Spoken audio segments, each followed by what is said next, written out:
roll to green, and at the Grand Prix of Long Beach, we are now racing. Kyle Kirkwood leading his teammate down the straight and down towards turn one. High speed and heavy braking as they open up and try to make that move immediately. Kyle Kirkwood with the advantage, but further back they are 3 wide. Looked like Marcus Ericsson jamming his way in there. Alexander Rossi with a really nice move in that light blue and yellow Splenda car. That's a huge jump from Rossi driving for ECR. You see a pair of McLarens, a trio of McLarens all lined up there, single file, a little bit of a defensive move there, but so far no incident. Kyle Kirkwood doing exactly what he needed to do off the line there. No incidents between himself and his teammate, he said, as Newgarden has a look up the inside of Dixon, gets that done with a lovely instinctive move on the opening lap. Scott Dixon was looking pretty defensive on that straightaway. Now he gets challenged again, or is challenging again to the outside as Rasmussen made a move on the inside of Kiffin Simpson. Big dive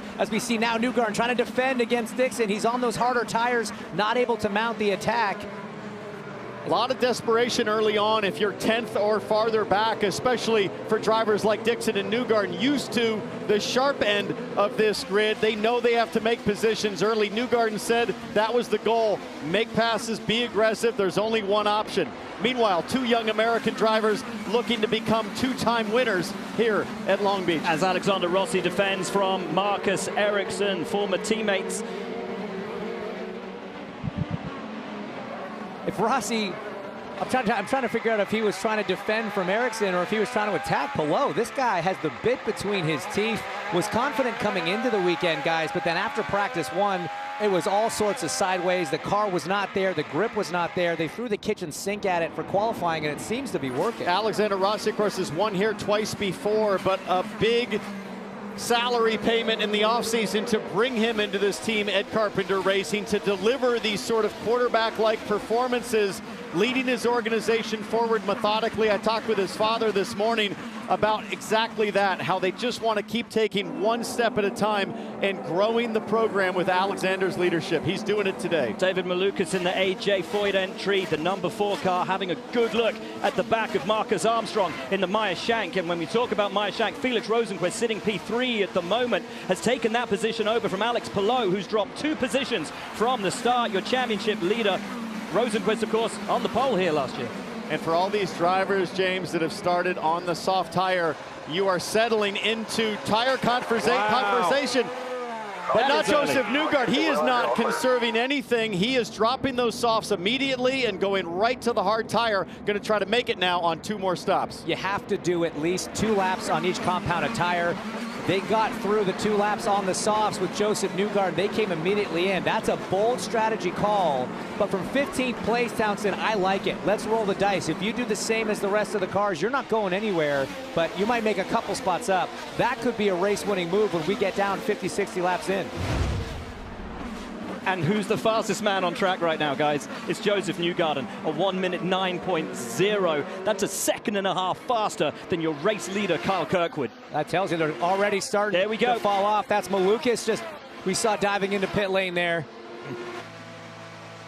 And Hurt is in as well. To get those 1.5 turns out if possible. Trying to take 1.5 turns of front wing out of the car. We see Scott McLaughlin on the Dex imaging machine. He is in and out. Joseph Newgarden has set a trend, doing it from 15th. These are the guys up at the front making this move. How does Kirkwood react? How does Rosenquist? Oh, very close. Herter and McLaughlin side by side, and it's a long stretch down. That funnels on the way out. McLaughlin was ahead, but because it's a curved pit line, I think Colton was driving a shorter distance. Advantage Herta at the exit. Careful here, though. It's so easy to lock up on full tanks and cold, hard tires at the end of the straight. This is going to be a battle on this outlap to see who can capitalize. Tires are cold, car is heavy. It's a great point. The first few corners are literally like driving in the rain. It's that slippery. Heavy cars, low grip. And guys, right behind them on the racetrack, yep. Joseph Newgarden. Yep. He is already caught up with the drivers that were running in the top 5. And the one thing the drivers were telling us earlier this weekend, this harder tire takes longer to bring it in. Newgarden's tires will already be up to temperature. He'll have the pace as he goes for the move. Immediately up and through. A wonderful move from Scott McLaughlin to take that position away from Colton Herta, as now Newgarden will be catching them both. Palou in. Look at Newgarden. There he is. Colton Herta under pressure big time from Team Penske. They are attacking at just the right time. You called it, Hinch. Newgarden all the way down. brilliantly making the early stop work. And Herta sideways trying to get the power down out of turn 11, down the long stretch into turn 1. Can he make the move? Can he do what his teammate Scott McLaughlin did just a few corners ago, as now everyone barreling out of pit lane? And these guys with their tires up to temperature, right into the middle of it. McLaughlin's going to get massively held up here by Ericsson as he gets up to speed. Little touch there. Newgarden into the back of Herta. Now McLaughlin down the inside. Teammates side by side into 5. This is not a good passing spot. Oh, Ericsson locks up again. Newgarden now almost spins out, trying to get to the throttle early. This the difference between tires that are cold, tires that are up to temperature, as Newgarden knows he has to find his way through and does it perfectly, instinctively, and straight away. This is absolute madness and chaos. Looks like Gordon Ramsay out there with all the hatchet jobs going on. They are chopping each other everywhere, and look who is in pit lane. Kyle Kirkwood, race leader. So Armstrong takes over at the head of the field. Lundgaard, who started on the hard tire, currently sits P2. But where will Kirkwood come out? How much time has he lost? And where does it put him amongst all of these drivers who now do have their tires up to temperature and will be able to fight to take that advantage immediately and instinctively? We wait for them to head down Shoreline Drive. And there goes Colton Herta. Here comes Rossi blending back out just next to Newgarden. So Kirkwood managed to make it stick. All this fighting back and forth held these guys up. Rossi now at the front of this train. So we see car going a little, that's coming out of pit lane. That's Rinus VeeKay. But look at that train behind the 20 of Rossi. He's got a lineup of cars with push to pass, trigger fingers, and warm tires. Here comes, now that's power down the inside. Power inside of O'Ward. Rahal up and having a look at Malukas. Can't get it done on David Malukas. But the battle right now for the de facto lead is that of Kirkwood as Ericsson has a look at Rossi. They get very close and almost touch. The question is, how much longer will these tires hold on for? The first driver who started on the hard tires to pit off those hard tires, Robert Schwartzman, means that only 5 drivers who started on those tires. In fact, it's only 4 now because Kirkwood is up to 5th. Just the top 4 remain who started on the hard tire. How much longer can Lundgaard hang on? Well, let's ride and watch. That'll tell us everything. It's all about feel. He's got fuel to burn for a few more laps, but the balance still looks pretty good as I watch him lean into the power pretty heavily. James, what do you see? I mean, the car looks good. The lap times look good. I mean, a 1:08.8 on that last lap. He was 0.3 quicker than Dixon and 0.2 quicker than Kirkwood, so he's still getting the pace out of it. But he is using push to pass on these laps, and he's not trying to pass anybody. He's just trying to lap faster because he's probably coming to pit lane soon. I just don't, well, it's going to be a 3-stopper for him, so he might as well come now because he's catching traffic. Yeah. Indeed he does. So he'll come in, refuel on Shell 100% renewable fuel there in the number 7 Arrow McLaren. Our onboard courtesy of Mission today has led 20 of the 27 laps thus far held. Scott Dixon takes over the lead of the race. How much longer can Scott Dixon go? Won this race last year on a crazy strategy. So much fuel saving for him. And Kevin, and Dixon will come in the next lap. He was told, let's go. He's going to try to make up as much time and use the overcut by staying out a lap later. And for Christian Lundgaard, he's going to the softs this time. How long can he make them last? Fascinating stuff. So full of fuel and on the soft tire, we ride on board with Kirkwood. Keep your eyes driver right. Now he's well past him already. You see in the track map up in the corner, which makes sense. He was never going to come out in the lead, but remember, Lundgaard started 12th. He's going to come out behind Rosenquist there. That's in essentially P5, so a great jump through that strategy, but now he's got to suffer on the softs. Everybody else has suffered. Everybody else has cleared the way in terms of that alternate strategy. That's Kyle Kirkwood, Pelot, Rosenquist. They've dumped the softs. I don't know how many laps that Lundgaard will get. Scott Dixon now coming in for the same thing. We'll have to see where Dixon blends out relative to Lundgaard. They were battling each other. And whether he moves on to the soft or whether he stays on the hard. Decisions that will determine the outcome of this race. Kevin.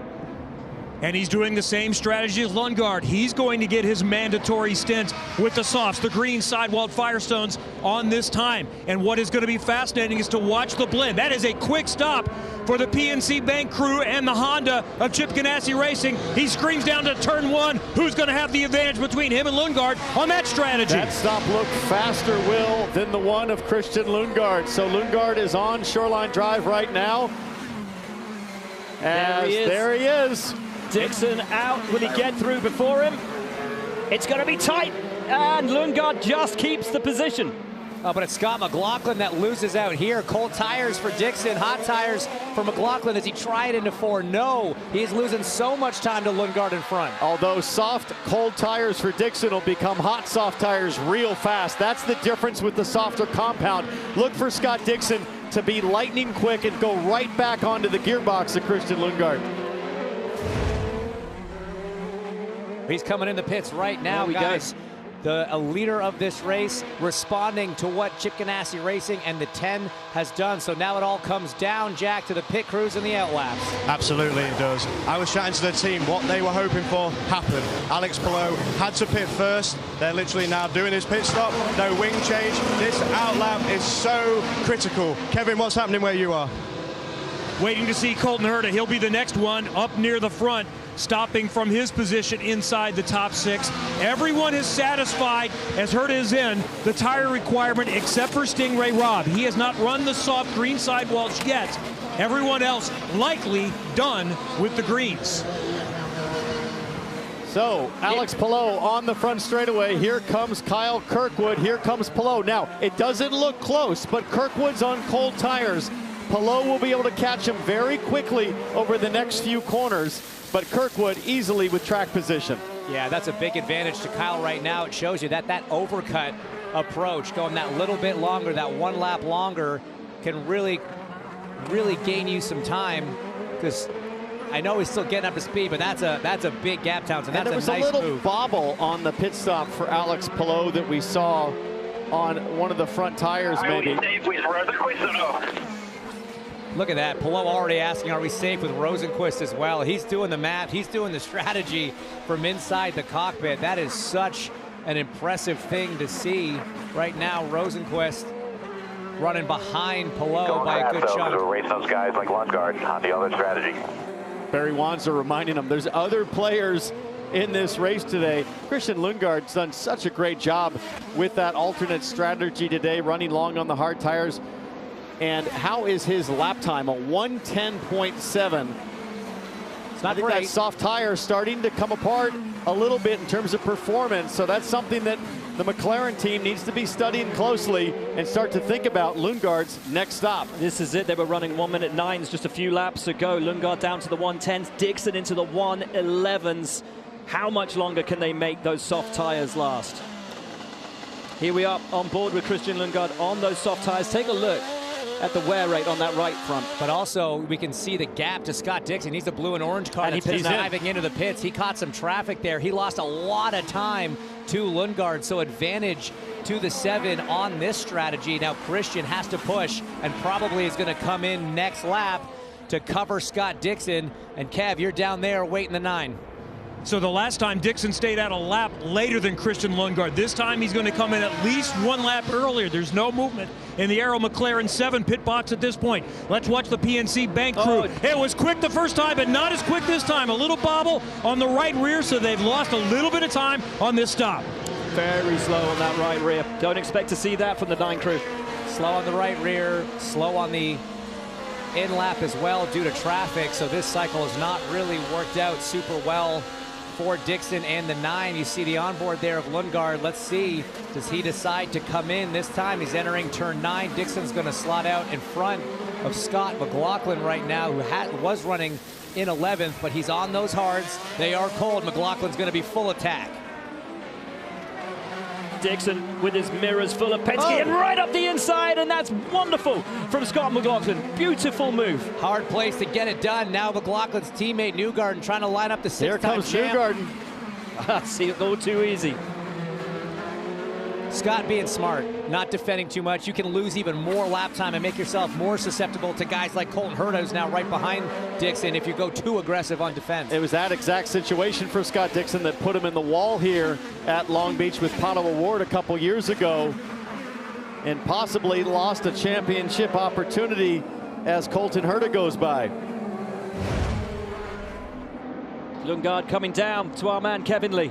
And remember, this pit lane is challenging because it is angled. It's difficult to get the fuel squared in perfectly, and this stop needs to be really, really quick because it won't take very long to fuel. Tires are done, fuel is done, Christian Lundgaard is out. How does he compare to Dixon? A little longer than they probably wanted there on the left rear.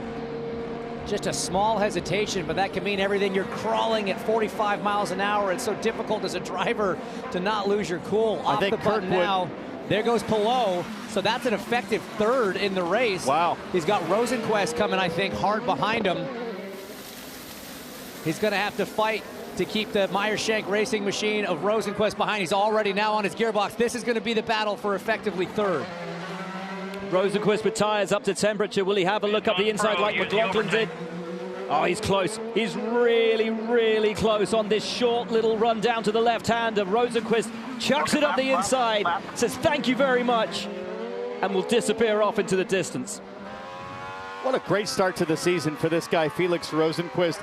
Excellent from the team in both qualifying and race performance. Rosenquist starting off with a 7th, a 5th, and now, as James said, podium in sight.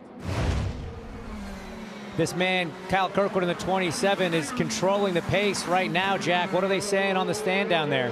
Literally, they just want to keep everything as is. They're so zoned in. Not a lot of communication, actually. I've been listening and scanning the whole time, and they're really not talking about the lot. The overcut is so powerful here. I think their strategy, they're just going to go one lap after Alex Palou.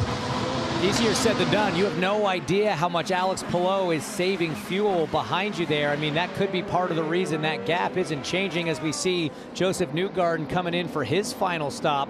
A little bit of that alternate strategy. First guy in the pits, first guy to do his last stop as well. Might have to save a bit of fuel too. 30 laps to go to the close. That's not going to be an easy number. But what this does is it puts Joseph Newgarden in the position to danger zone the rest of the field. By that I mean if a caution came out because of a crash all of a sudden, Joseph Newgarden would be in the sweet spot. Everybody else would pit under caution as Newgarden is back out, hoping to get ahead of this Prema car that's coming. Don't know if it's going to stay that way. He's got side by position. side. Oh, high percentage move there from Newgarden to back out with Callum Ilott in the Prema car coming through. So something interesting here on the pit stop. Look at Joseph Newgarden waving frantically. There's an issue, seatbelt perhaps. Is it possible that Newgarden had a seatbelt coming loose like his teammate Will Power did at the end of last season in Nashville? I can't see that based on how they were reaching in there, but Kev, 7's in. Christian Lundgaard making his final stop. By the way, the last to win a race for this team, other than Pato O'Ward, is you, James Hinchcliffe. That is true. That is true. Some years ago, Kev, but we did it here once, back in 2017. And I really like the strategy these guys did. Christian was quick all weekend long.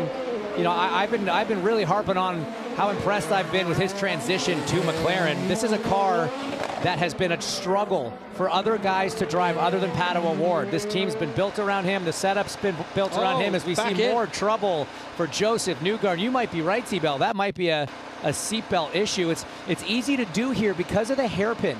You do such a big crossover with your hands and arms. Sometimes you can just catch the release latch. This is bizarre. I mean, we don't hear about seatbelts coming loose, but for the same team to have that issue after Will Power had it, I am just really shocked as Felix Rosenquist makes his final stop. And this is key for the last step on that podium because we saw Lundgaard come in. He was trying to get that stop, get out on track, and hopefully make the time up. But as we've seen today, the overcut traditionally is the one that works. Where does Rosie come out in relation to Lundgaard? We're moments away from finding out. Lundgaard's tires will be up to temperature. Rosenquist will have to push on regardless. And so far, there goes Rosie. The 7 is behind him, so Lundgaard's still back there by a good chunk. You see it up there on the map, and he's now got 2 cars in between them, so just advantage to Rosenquist. Palou is in. Final stop for Alex Palou up near the end of pit lane, looking for a flawless stop. These are the hard Firestones once again. One more lap, we think, for Kyle Kirkwood. Palou is away. And Palou pushing for a third win on the bounce. To take 3 wins in a row to open the season. This is where he will push, and he pushed on his in-lap. He got that gap down to under half a second to Kyle Kirkwood. The race leader now has to put it all on the line and push with everything he's got, as Palou has to do the same. And importantly for Palou, he has no traffic to deal with, but not the case for Kyle Kirkwood. He has now caught the back of the pack, and he is losing precious time right now. He's got to come to the box. Got to come in. That was devastating result. He really has to hope that the team can get the job done, that maybe Palou has a bit of a bobble, but that's not exactly what we know Alex Palou to do. As Jack, he comes to you now. Yeah, he's literally just about to hit his marks. The most important 2 laps of the entire weekend now for Kyle Kirkwood and the Andretti team are literally happening. That in-lap, this out-lap, slight hiccup there, I would say, but pretty smooth. He's going to hustle as hard as he can down to turn 1 and hopefully get out ahead of the Palou. Slight delay getting away for Kyle Kirkwood. The gap was half a second that Kirkwood led Palou when Palou came into the pits. Keep your eyes on your race leader exiting pit lane. Keep your eye on that number 10 on the track map, and you'll see the yellow and red DHL car in vision any moment. Running down into turn 1. Who will have the lead of this race? Kirkwood exits. There's Palou. But we've seen how long it takes these hard tires to come up to temperature. Palou now through turn 1. He's got the bit between his teeth. Jack talked about the overcut is usually the play here because of this, because it's so narrow. Even if Palou gets to Kirkwood right here, there's really nowhere to get by. Kirkwood has to make sure he doesn't make a mistake right here, exiting turn 5. It looked good. It's the highest pressure situation for a driver. You're leading the race. You've got almost no grip on those cold tires, but you have to push because there's a 3-time champion breathing down your neck. Kirkwood being flawless so far. Can he hold it down into turn 9? Brilliant job through 5 corners with Kyle Kirkwood, not making a single mistake. His mirror's full of yellow and red into the braking zone at 9. He's done a wonderful job to keep him behind at the moment, because that is not an easy thing to do. We've seen how fast and pacey and racy Alex Palou can be in these kind of scenarios. What kind of an exit has he got? Out of 11, down shoreline drive. It's Kirkwood and Palou for the lead of the Acura Grand Prix of Long Beach. Both drivers on 100% button, and look at the launch that Kirkwood got. That's a nice safe buffer heading into turn 1. But look at the 40-second push to pass advantage. That's what I talked about earlier. Kyle Kirkwood sitting pretty with horsepower to burn and maintain the lead. Yeah, he's just driving absolutely to perfection here.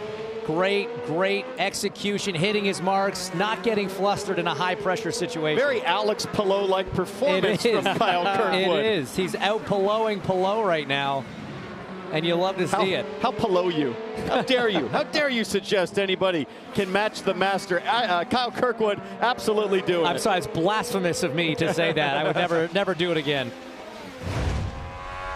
On the podium, we ride on board on the Sirius XM car of Rosenqvist, looking back at Lundgaard, and Lundgaard is coming for him. The gap has been cut right down. It's under half a second between the McLaren driver and the Meyer Shank driver ahead of him. This for the final spot on the podium. Oh boy. Lundgaard love to make it back-to-back podium. Lundgaard looked really good coming out of turn 11, but he just doesn't have much push to pass left. Neither does Rosenqvist, as it goes to 0. So nothing left to defend with. Here comes Lundgaard. Shaping him up, goes to the inside. Out of line. Inside. Had to do it there. Had to get it done, and he executed. Rosie tried to fight it, but just gave him enough room. Heads-up driving as both drivers exhausted their push to pass on that final attempt there. This is like a video game when you're simply out of ammo at this point. Both guys, it's now hand-to-hand combat with 5 to go. But man, again, great comeback drive from Christian Lundgaard. You hear that lift from Rosenqvist. He's having to save a little bit of fuel, not able to fight as much, and the McLaren team jacked. That's a nice way to thank your team after having to rebuild a brand new race car. 2 to go. Kirkwood leads below 4.4 seconds. This the battle ultimately for 5th place between Powell, McLaughlin, Herter, and that man there, Scott Dixon. Dixon still has 15 seconds on hand as well, but time running out pretty quick. The question is, how hard does Herta try here to get himself into 6th? as the points run right now, Colton Herta sits 7th in the championship. He'll only have a couple of opportunities before the Advanced Auto Parts checkered flag is waved here in Long Beach. What a thrilling afternoon we have had here in Southern California. Scott Dixon running 8th and trying to make the strategy work as it has done for Lundgaard. And think about this, just behind Scott Dixon, that green, white, and black car, Stingray Robb. Look at the names that Stingray Robb is hanging on to. Easily, I think, the best drive of his IndyCar career. You've got multiple champions and race winners just ahead of you, and Kiffin Simpson on pace for his best ever career IndyCar finish. Good stuff from the young guns. And I like that these two are that close and battling each other. There's a lot of pride on the line here. Two young drivers, both with a year of experience in the IndyCar series, both on course for career best or matching best finishes. Good heart on board here from Stingray Robb. Shows the gap to those champions in front. And I tell you, the pace that Stingray's running right now, if this race was 5 laps longer, you'd have a chance of finishing 8th, 7th, 6th, maybe even 5th. He's coming. He's a half a second, 3/4 of a second a lap faster than those guys. 1 lap to go. Look at the number of push-to-pass seconds that Kyle Kirkwood is going to take with him, although you can't take him anywhere. Kyle Kirkwood told me in the lead up to this season how much he had worked on himself, on his body, on his mind over the winter. He was so unhappy not taking home a victory in 2024. He said that was the first thing that he wanted to correct this season. The second was consistency. He has had that for the opening 3 weekends, and here in Long Beach, he has been dominant and crushingly perfect. From pole position to the checkered flag, Kyle Kirkwood wins in Long Beach. Come on, boys. Let's go! Oh, my gosh. Great job. Amazing strategy as always. Thank you guys so much. Well, that was a perfect run from Kyle Kirkwood. Ultimately 2.6 seconds, the gap over Alex Palou over the line. But what a brilliant race from the 26-year-old Floridian to make good on that pole position, to make good on that promise, and to get his season kick-started the way that he needed it.